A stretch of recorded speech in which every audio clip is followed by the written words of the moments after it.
আসসালামু আলাইকুম ওয়া রাহমাতুল্লাহি ওয়া বারাকাতুহু। শেখুল হাদিস পরিষদ আয়োজিত জাতীয় সেমিনারের সম্মানিত সভাপতি শেখুল হাদিস ইবনে শেখুল হাদিস আল্লামা মাহফুজুল হক দামাত বরকাতুহুম উপস্থিত রয়েছেন। সম্মানিত অতিথি মেহমানবৃন্দ, সামনে সমবেত তৌহিদি জনতা, প্রিয় ছাত্র ভাইয়েরা, ওলামায়ে কেরাম, দূরদারাজ থেকে আপনারা এসেছিলেন সেই দুপুর বেলায়, ঘর থেকে বেরিয়েছিলেন সকাল বেলায়।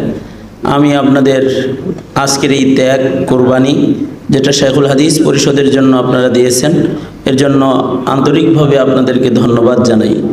মঞ্চে অনেক অতিথি মেহমান এমন রয়েছেন, অথবা এমন অনেক অতিথি এখানে উপস্থিত হয়েছেন, সামিল হয়েছেন, কিন্তু শেখুল হাদিস পরিষদের এত পরিমাণে উপস্থিতি আজকে আকাবিরদের হয়েছে যে আমরা সকলের সম্মান রক্ষা করে সকলকে সময় দিতে পারিনি বিধায় আমরা দুঃখ প্রকাশ করছি।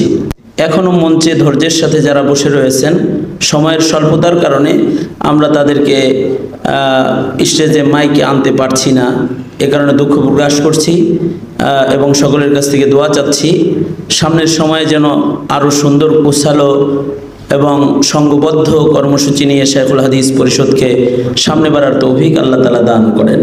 আপনারা সকলে দোয়া করবেন এবং যারা এসেছেন কষ্ট করেছেন, আপনাদের মেহমান নওয়াজি আমরা করতে পারিনি, এর জন্য আমরা দুঃখ প্রকাশ করছি। যে পরিমাণ কদর করা দরকার ছিল তা করতে পারিনি। আল্লাহ তাআলা আপনাদের সকলকে সহি সালামতে নিজ নিজ গন্তব্যে পৌঁছে দেন।